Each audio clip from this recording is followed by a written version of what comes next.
अब देखिए, आप में से ही बहुत सारे ऐसे स्टूडेंट निकलेंगे जो बोर्ड एग्जाम देने के बाद आएंगे और ये कहेंगे कि मेरा पेपर बहुत अच्छे से, मैंने पेपर की तैयारी की थी और मैंने लगभग हर टॉपिक को, हर एक क्वेश्चन को बहुत अच्छे से तैयार किया था। लेकिन जब बोर्ड एग्जाम में मैं पेपर देने गया तो वहाँ पर मैं आते हुए क्वेश्चन को भूल जा रहा था। जो क्वेश्चन मैंने बहुत अच्छे से तैयार किया था, उस क्वेश्चन का आंसर मैं नहीं लिख पा रहा था। जो पेपर मुझे 3 घंटे के अंदर करना रहता था, उस पेपर को मैं 3.5 घंटे में भी नहीं पूरा कर पाया। आप अगर एग्जाम से पहले रिवीजन करने के ये कुछ चीज़ें ढूंढ कर जो मैं लाया हूँ, उनको अगर आप लगाते हो पेपर से पहले, मैं गारंटी दे रहा हूँ कि आप लोग बोर्ड एग्जाम से पहले फुल कॉन्फिडेंस होकर के जाओगे और पेपर भी बहुत ही लोगों से अलग, एकदम सबसे बेस्ट पेपर करके आओगे। So hello everyone, this is Hitesh भैया और आज की इस वीडियो पर मैं आपको वो बताने वाला हूँ जिसका इंतज़ार आपको बहुत लंबे समय से था। यानी भाई आपने बहुत अच्छे से चैप्टर पढ़ लिए हैं, आपने सभी इंपॉर्टेंट क्वेश्चन को बहुत अच्छे से तैयार कर लिया है, लेकिन अगर आपने रिवीजन नहीं किया है और सही तरीके से नहीं किया है तो आप बोर्ड एग्जाम में कितना भी पढ़ लो, कोई फ़ायदा नहीं है। अब देखिए, जैसे मैं आपको बताता हूँ, यहाँ पर सपोज करो आपके पास बोर्ड एग्जाम की कॉपी आई, ये बोर्ड एग्जाम की कॉपी आपके पास आई। पहला क्वेश्चन आपने पेपर का देखा, दूसरा क्वेश्चन देखा, तीसरा, चौथा, और इस तरीके से जब आपने सभी क्वेश्चन देखे तो आपको लगेगा कि ये क्वेश्चन तो मैंने पढ़ा था, अरे दूसरा वाला भी मैंने पढ़ा था। और इस तरीके से आप जब सारे क्वेश्चन देखोगे तो आपको लगेगा कि ये सारे क्वेश्चन कहीं ना कहीं मेरे पढ़े हुए हैं और आप प्रसन्न हो जाओगे। लेकिन जब आप प्रश्न को करोगे ना तो उनके आंसर आप नहीं लिख पाओगे, उनके आंसर आप भूलने लगोगे।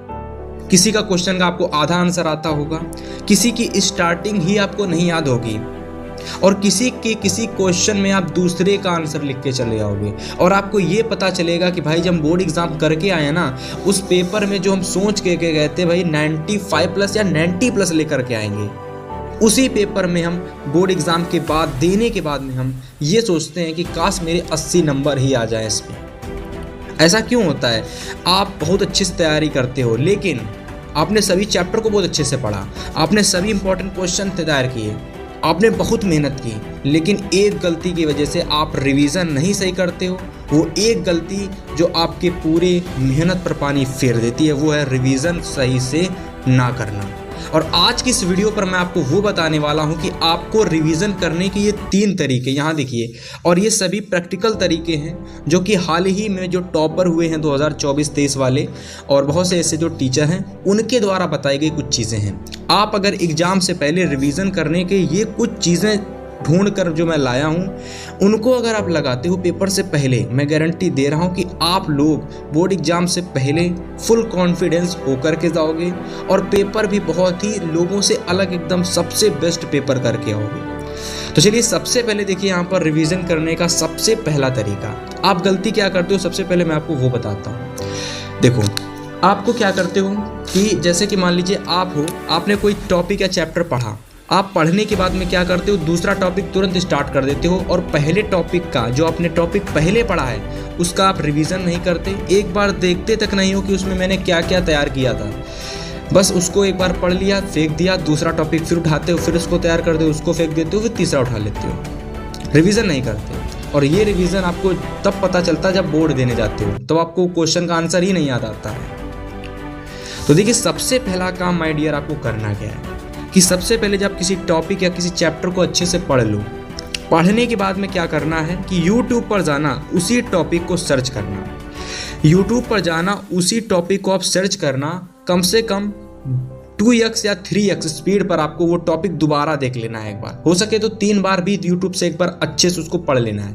वो टॉपिक आपका एकदम अच्छे से यहाँ तक तैयार हो जाएगा, लेकिन आपको यहीं पर नहीं छोड़ना है।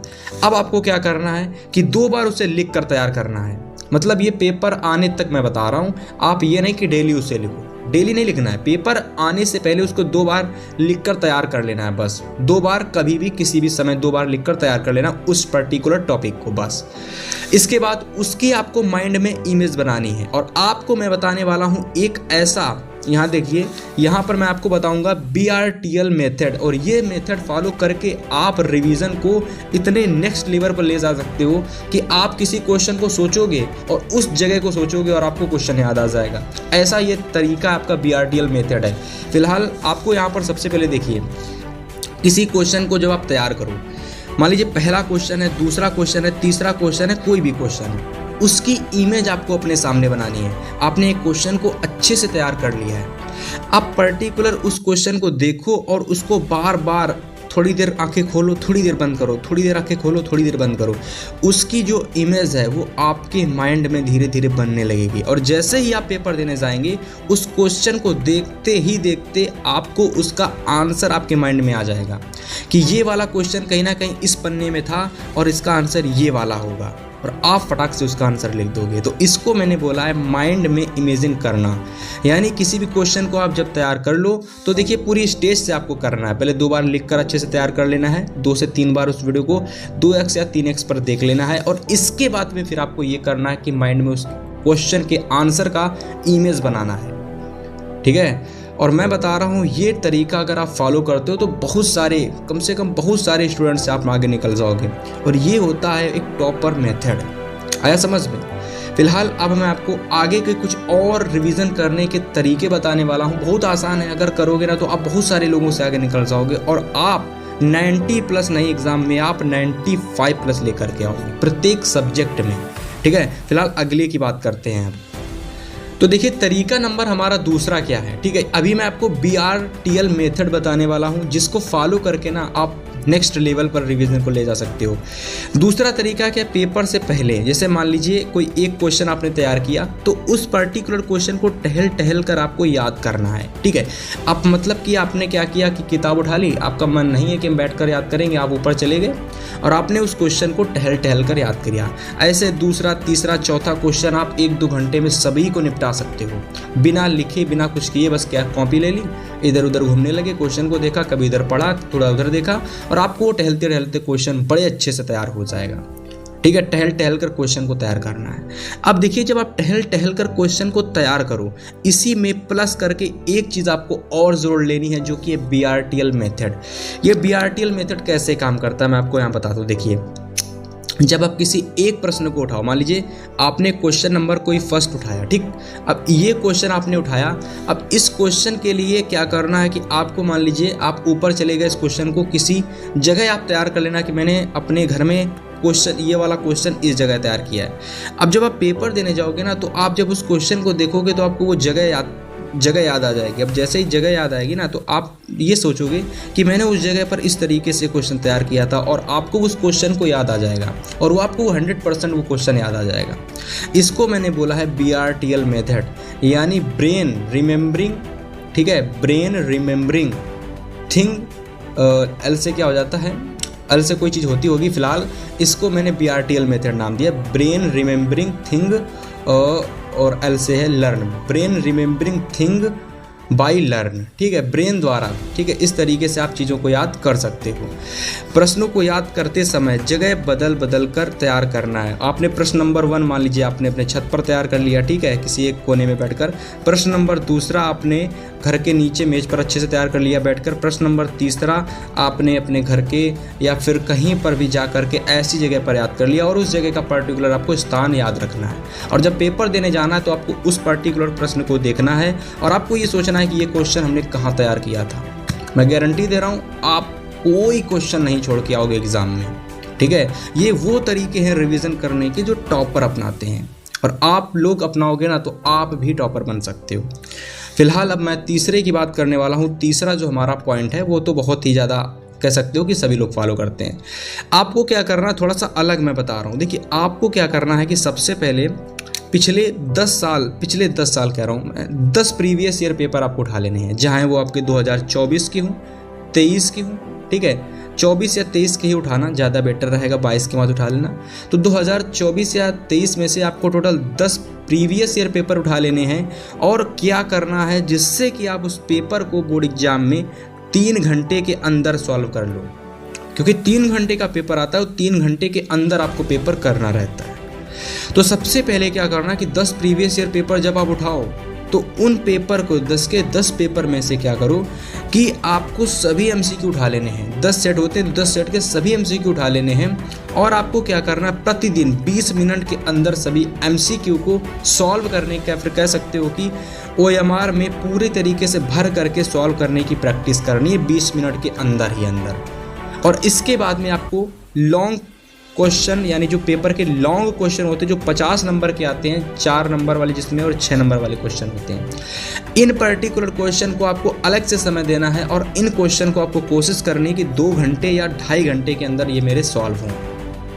और इस तरीके से अगर आप डेली प्रतिदिन पेपर के कुछ दिन पहले ये तरीका अपनाते हो, प्रीवियस ईयर पेपर का 10 पेपर आपको टोटल उठाने, ज़्यादा नहीं 10 पेपर, और ऐसे प्रैक्टिस करते हो, मैं गारंटी दे रहा हूँ कि आप बोर्ड एग्ज़ाम में ना सबसे पहले पेपर करोगे और फुल कॉन्फिडेंस होकर के करोगे, और पेपर के बाद में भी आप निराश नहीं होगे और आप यही कहोगे कि मेरे नंबर ना सोच से ज़्यादा ही आने वाले हैं। यानी अगर मैं 80 सोच के गया था तो मेरे 90 आने वाले हैं, और मैं 90 सोच के गया था तो मैं 96 लेकर के आऊँगा, है ना। और आपको एक काम बिल्कुल भी नहीं करना है।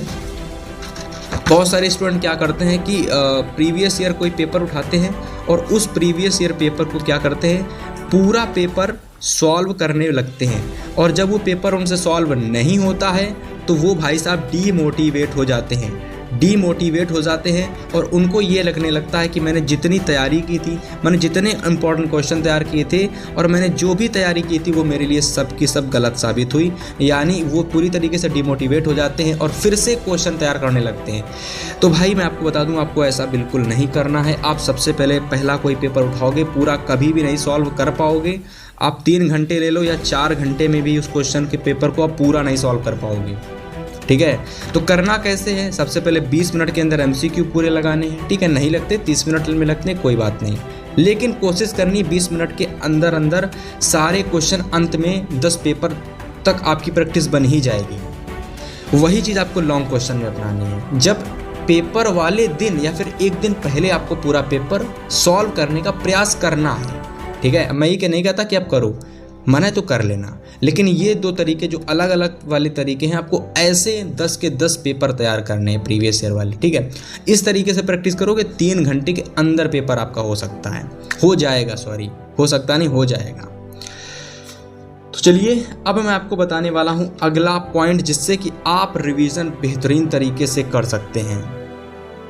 तो ये कुछ तरीके थे रिवीजन करने के, और अगर आप ये 3 तरीके जो मैंने इस वीडियो में आपको बताए हैं, यदि आप इन 3 तरीके से बोर्ड एग्जाम से पहले रिवीजन करते हो तो आप ये बिल्कुल नहीं कहोगे कि मेरे बोर्ड एग्जाम में मैंने बहुत अच्छे से तैयारी करके गया था, मैं सभी क्वेश्चन तैयार करके गया था, फिर भी मेरे अच्छे नंबर नहीं आए। आप ये नहीं कहोगे, बल्कि आप ये कहोगे कि मैं बोर्ड एग्ज़ाम में 70 नंबर सोच के गया था, लेकिन मैं बोर्ड एग्ज़ाम में 85 करके आया हूँ। मैं बोर्ड एग्ज़ाम में 90 नंबर सोच के गया था और मैं बोर्ड एग्ज़ाम में 96 नंबर का करके आया हूँ। आपका ये कहना होगा, ना कि आपका ये कहना होगा। उम्मीद करता हूँ ये वीडियो आपको पसंद आई होगी। वीडियो पसंद आई हो तो वीडियो को लाइक करना, और इसी प्रकार की और वीडियो को देखने के लिए एक दोस्त तक शेयर कर देना, और चैनल पर अगर नया हो सब्सक्राइब कर लेना, और कमेंट में कुछ अच्छा सा कमेंट कर देना, ताकि मैं आपके लिए नेक्स्ट वीडियो ला सकूँ। फिलहाल मिलेंगे आपसे नेक्स्ट वीडियो में, तब तक के लिए गुड बाय, गुड लक।